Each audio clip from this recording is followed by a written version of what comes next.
Now these giraffes over here to our right are Maasai giraffes, and we can tell this by looking at their spot pattern, which is pretty irregular and rough around the edges. Reticulated giraffes, on the other hand, will have much more neat and orderly spots. The brown spotted animals with the massive horns on our left are Ankole cattle, and a little bit further back there to our left, those smaller brown animals are Sable Antelopes. Sable Antelopes are known for their long, thin, curved horns and provide them a great defense against predators. We'll sometimes try to jump on their backs. I've never seen those before. These Ankole cattle are also called Watusi cattle for the tribe of people that domesticated them. And their massive horns can grow as long as 6 feet. But their horns are surprisingly lightweight. The inside of those horns is a honeycomb-like structure, which allows blood to circulate through there and cool off, helping to cool off those cattle as it circulates back to their bodies. You see those giraffes, Leah? Now, you might have also noticed out here on the savannah that so many of these trees are pruned very high. And this is because of these giraffes that live here. Giraffes are the world's tallest animal, growing to heights of up to 20 feet. They'll eat the leaves off of these trees using those very long tongues of theirs. Giraffes' tongues can grow to be 13 to 18 inches long. 13 to 18. And it does look like a couple of these giraffes out here are pretty young. Like I mentioned, fully grown giraffes can be 20 feet tall, but baby giraffes are born only about 6 feet tall. And the first thing that a baby giraffe experiences in its life is a 6-foot drop to the ground, because their mothers do give birth standing up. And baby giraffes will be walking within the first hour of their lives. Hey, out of the truck back. Hey. I see a couple different animals coming up ahead over here. The first of which being on our left side, actually. This really small tan and white antelope is a Springbok. So there's a couple more of them up ahead on our right as well. Springbok. The larger tan antelopes on our right side are Patterson's eland. The eland are the largest of the antelope. And fully grown male Patterson's eland can stand 6 feet tall at the shoulder. They're known for their ability to jump 6 feet straight up into the air, despite their large stature. These Springboks are one of the smallest antelopes, and they get their name from their ability to spring 6 feet straight up into the air and leap 13 feet forward.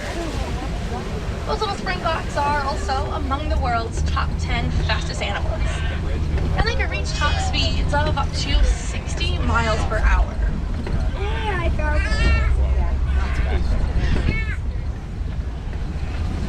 We are now going to make our way towards an area of the reserve known as Elephant Country.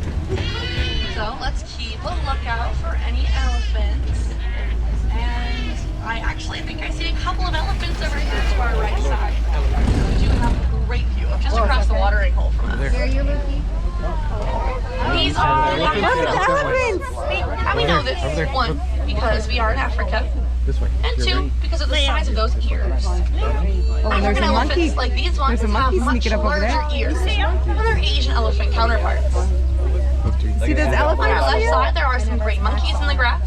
And those are mandrills. Mandrills are actually the largest type of monkey. And fully grown male mandrills can weigh as much as 100 pounds. While female mandrills usually stay closer to 35 pounds. Mandrills are also very distinctive looking monkeys with those bright red and blue markings on their faces, just like Rafiki from The Lion King. We do have one more up close look at this elephant here to our right. Look at this elephant. Look, elephant. Now, having the large ears of elephants definitely comes in handy for See them. him? See him? Look, look, look, He's look. right On there. hot days here in Africa, elephants can often be Right there. seen flapping their ears, Did you see it? which is a great way for them to keep cool. And just like the horns of the Ankole cattle, blood will circulate through those thin Okay. ears and cool Sit off, still, you. also helping to cool off elephants. Leo, you need to sit circulates still. It's back to their dangerous. bodies. One very little known fact about elephants is that they are afraid of bees. Researchers have not found a reason for this, but we humans have been able to use it to our advantage. A lot of the farmers here in Eastern Africa have started to create bee fences around their crops, which protects those crops from being eaten or trampled by elephants without hurting any elephants.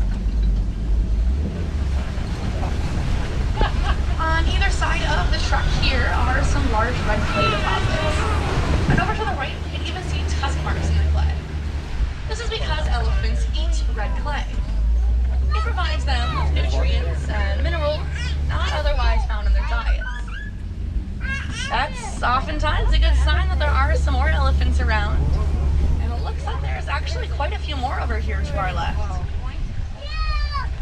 Elephants, especially female and young elephants, are very social creatures. And they'll usually spend most of their days interacting with other members of their herd. Elephants live in matriarchal societies. So the oldest and wisest female elephant will be the leader of the herd. Elephants will raise their young until they are about 12 to 13 years of age. And male elephants will usually go off to live on their own, while females will stay with the herd. And elephants are, of course, known for their size. At birth, baby elephants weigh about 250 pounds. And fully grown elephants can weigh as much as 12,000 pounds. Wow. And it takes a lot of food for elephants to get up to that size. They'll eat an average of 300 pounds of food every day, which is about the same amount of food that the average human eats in a year. Their diets are pretty healthy, however, consisting mostly of grasses, leaves, and roots, as well as that red plant, of course. And on our left side here, we do have a good look now at a group of flamingos. And a group of flamingos is called a flamboyance. These are greater flamingos. And we can tell this because they are the largest of the flamingos and the lightest color pink. Flamingos do get their pink coloration from beta carotene, which is found in the brine shrimp that they eat. Coming up to our left side here, we have an awesome look at a couple of white rhinos. Mud wallows, like this one to the left, are usually a good sign that there are more rhinos nearby. See those rhinos? Both rhinos and elephants will use mud to help keep themselves cool on hot days.